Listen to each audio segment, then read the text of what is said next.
Hi guys. तो आज हम शुरू कर रहे हैं स्पाई फैमिली का फर्स्ट एपिसोड।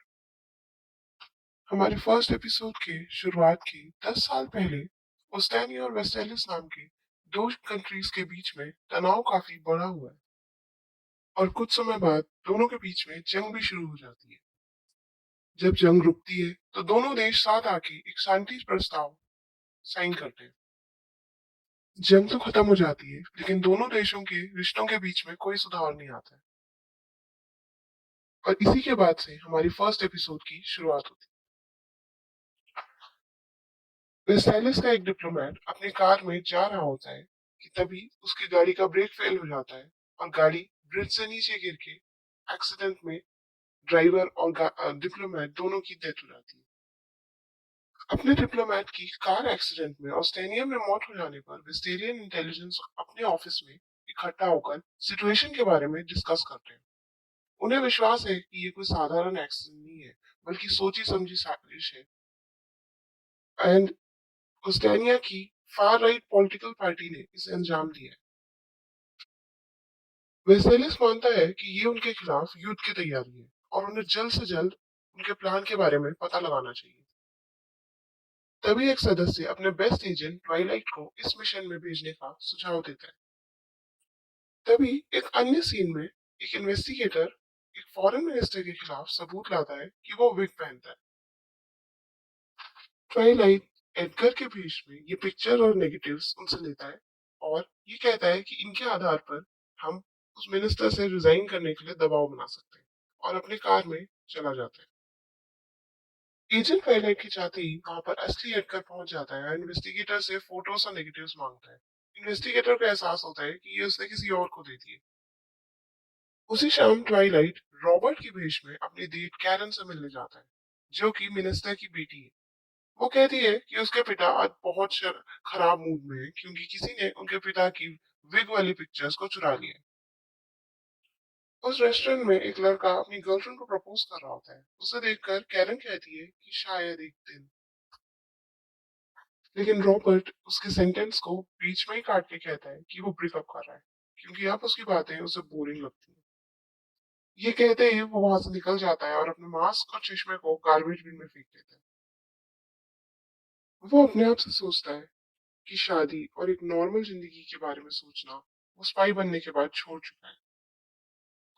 नेक्स्ट सीन में रेलवे स्टेशन में ट्वाइलाइट एक अधेड़ उम्र के आदमी से अपना न्यूज़पेपर एक्सचेंज करता है। वो आदमी जाते वक्त मियाऊ बोलता है जिससे ट्वाइलाइट को लगता है कि ये पक्का कोई कोड होगा। ट्रेन में जब वह न्यूज़पेपर खोलता है तो उसे सीक्रेट मैसेज से ये पता चलता है कि उसके लास्ट मिशन के लिए उसे अपनी ऑर्गेनाइजेशन वाइस से ने बधाई दी है और उसे उसके अगले मिशन ऑपरेशन स्ट्रिक्स के बारे में बताया जाता है। इस ऑपरेशन में उसे ऑस्ट्रेलिया के नेशनल यूनिटी पार्टी के लीडर डेनोवॉन डेसमंड से मेल जोल बढ़ानी होगी क्योंकि ऐसा माना जाता है कि ईस्ट और वेस्ट के बीच में रिश्ते बढ़ाने में ये बीच में आ सकता है। इस मिशन के लिए उसे शादीशुदा होना होगा और एक बच्चे का बाप भी होना होगा क्योंकि डेनोवॉन बहुत ही सतर्क इंसान है जो कि सिर्फ एक एलीट प्राइवेट स्कूल के इवेंट्स में ही जाता है और कहीं नहीं। ट्वाइलाइट को भी अपने बच्चे का वहीं एडमिशन कराना होगा तभी वो डेनोवॉन के करीब पहुंच पाएगा। और क्योंकि स्कूल के एडमिशन्स एक हफ्ते में ही खत्म होने वाले हैं इसलिए ट्वाइलाइट को ये सब कुछ बहुत ही जल्द करना होगा। फ्यूचर के अच्छे दिनों के लिए ट्वाइलाइट समय की कमी के बावजूद ये मिशन ले लेता है। बर्लिन पहुंचकर वह अपने लिए एक फैमिली अपार्टमेंट लेता है और एक साइकियाट्रिस्ट लॉयड फॉर्जर के नाम पर डॉक्यूमेंट साइन कर देता है। उसके बाद वो एक ऑर्फनेज जाता है और एक बच्चे को गोद लेने की बात करता है जो कि पढ़ लिख सकता है। ऑर्फनेज ओनर उसे एक बच्ची के बारे में बताता है जो कि पढ़ लिख सकती है। वो कहता है कि ये ज्यादा बात नहीं करती है लेकिन अच्छी बच्ची है। जबकि ओनर आन्या को क्रीपी समझता था और चाहता था कि कोई भी उसे ले जाए। आन्या लॉयड को छोटी लगती है इसलिए वह उसकी उम्र पूछता है तो आन्या 6 साल बताती है। लॉयड अब उसे क्रॉसवर्ड सॉल्व करने को कहता है और खुद भी मन में उसे सॉल्व करने लगता है। जब आन्या क्रॉसवर्ड को दिखाती है तो लॉयड को यकीन नहीं आता है कि उसने इतने कठिन क्रॉसवर्ड को कैसे सॉल्व कर लिया। लेकिन वो सोचता है कि ये आसानी से स्कूल के एंट्रेंस एग्जाम को पास कर लेगी, इसलिए वो उसे अडॉप्ट कर लेता है। आनिया एक टेलीपैथ है जो कि लोगों के दिमागों को पढ़ लेती है। वो भी एक स्पाई के घर जाने की बात से बहुत एक्साइटेड हो जाती है।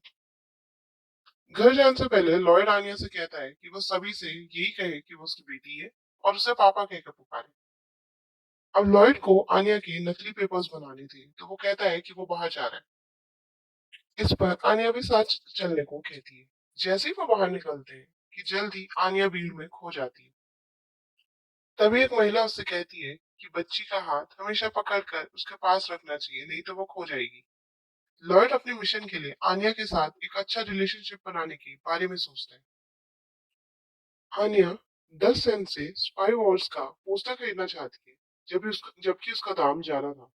लॉयड सोचता है कि शायद आनिया स्मार्ट नहीं है और उसके साथ धोखा हुआ है। आनिया माइंड कर रीड कर लेती है और रोने लगती है, और ये सोचकर कि लॉयड उसे छोड़ देगा। लॉयड उसे पीनट्स खरीद कर देता है और वह रोना बंद कर देती है। लॉयड लाइब्रेरी से बच्चों की परवरिश कैसे की जाए इस विषय पर बहुत सारी बुक्स लेता है। अगले दिन लॉयड बच्चे की स्मार्टनेस परखने के लिए उसे कुछ पढ़ाई करने को कहता है, लेकिन आनिया मना कर देती है। लॉयड नाराज हो जाता है और आनिया को घर पर रहने के लिए कहता है और बाहर चले जाता है। आनिया भी लॉयड का पीछा करती है, लेकिन हर बार पकड़ी जाती है। इस तरह हाइड एंड सीक खेलने से उसे बहुत अच्छा लगता है।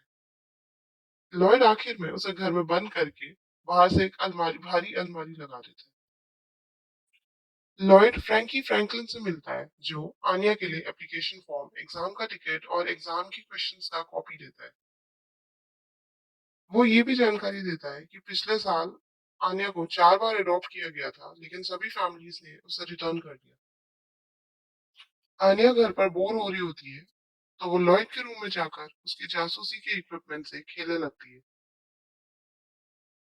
उसके हाथ एक ट्रांसमीटर लग जाता है और वो खेल खेल में गलती से एडगर को फोन लगा देती है और उसे ढूंढने को कहती है। घर लौटने पे लॉयड देखता है कि अलमारी दरवाजे के आगे नहीं है और उसे कुछ शक होता है। वह सावधानी से अंदर जाता है। तभी एडगर के गुंडे उस पर अटैक कर देते हैं, लेकिन लॉयड उन्हें पीट कर वहां से भाग जाता है। वह सोच रहा होता है कि किसी ने आनिया को किडनैप कर लिया है। तभी एक आदमी लॉयड पर पीछे से अटैक करता है, और जब वह पीछे मुड़ता है तो देखता है कि एक आदमी आनिया को लेकर आ रहा है। वो आदमी आनिया के बदले ट्वाइलाइट को फॉरेन मिनिस्टर के विग चोरी करने के लिए कहता है, लेकिन ये बात एडगर को मंजूर नहीं होती है और वो उस आदमी को शूट कर देता है। सारे लोग तभी ट्वाइलाइट के सर को एक बैग से कवर करते हैं और ट्वाइलाइट को अपने साथ ले जाते हैं। वापस जाके जब वो ट्वाइलाइट के सर से बैग हटाते हैं तो उन्हें पता चलता है कि ये तो उन्हीं का आदमी है और रियल ट्वाइलाइट भाग चुका है। ट्वाइलाइट आनिया को इस डिस्गाइज में लेकर भागने लगता है और आनिया उसे पहचान नहीं पाती और रोने लगती है। ट्वाइलाइट उससे कहता है कि वो एक खेल खेल रहे हैं और वो उसे एक लेटर दे रहा है जो उसे पुलिस को पहुंचा देना है। लॉयड अपने घर वापस आता है और ट्रैप्स लगा देता है, जिसमें एडगर और उसके साथी फंस जाते हैं। लॉयड उनकी अच्छी तरह पिटाई करता है। फिर एडगर के सर पर गन तान कर पूछता है कि कैरन कैसी है। एडगर पूछता है कि ये वो कैसे जानता है। इस पर लॉयड कहता है कि वो एक स्पाई है और अगर वो चाहता है कि कैरन की खुशहाल जिंदगी बने रहे, तो वो उसे अकेला छोड़ देगा। लॉयड बिल्डिंग से बाहर निकलता है और देखता है कि आनिया उसका इंतजार कर रही है। जैसे ही वो उसकी तरफ आती है, वो ऐसे एक्ट करता है जैसे उसे कुछ नहीं पता है और सोचता है कि वो बाहर क्या कर रही है। आनिया एक्सप्लेन करती है कि वो कुछ बूढ़े लोगों के साथ खेल रही थी, लेकिन वो डर गई और अब वो घर जाना चाहती है। लॉयड उसे अपने साथ ले जाने के लिए तैयार हो जाता है, लेकिन बोलता है कि उन्हें अपना अपार्टमेंट चेंज करना होगा क्योंकि उनके अपार्टमेंट में सांप निकला था। वो उससे बोलता है कि उसे ज्यादा पढ़ना नहीं होगा क्योंकि उसके पास क्वेश्चंस के आंसर्स है, उसे बस उन्हें याद करना होगा। एग्जाम के दिन आनिया दूसरे बच्चों का दिमाग पढ़ने की कोशिश करती है, लेकिन एग्जाम काफी कठिन था। उस वजह से सारे बच्चे घबराए हुए थे। आखिर में आनिया आंसर्स अपनी याददाश्त से ही लिखती है। रिजल्ट्स के दिन एक बहुत ही बड़े बोर्ड पे रिजल्ट्स को चिपकाया गया होता है। लॉयड उसे देखने जाता है और बोर्ड को चेक करके आन्या का रोल नंबर देखकर खुश हो जाता है, लेकिन इसी के बाद वो बिल्कुल एग्जॉस्ट होके गिर जाता है क्योंकि इतनी मेहनत के बाद वो थक चुका है। अपने अपार्टमेंट में लॉयड काउच में सो रहा होता है, तभी पोस्टमैन आता है। आन्या लेटर ले लेती है पोस्टमैन से और ये लेटर लॉयड को जाके देती है। लॉयड उसे पढ़ता है, जिसमें लिखा होता है कि इंटरव्यू के लिए दोनों माँ बाप को बच्चे के साथ आना होगा। तो हमारी फर्स्ट एपिसोड की एंडिंग यहीं पे होती है। आई होप आपको मेरा एक्सप्लेनेशन पसंद आया, एंड अगर पसंद आया हो तो प्लीज प्लीज प्लीज लाइक और सब्सक्राइब करना ना भूलें।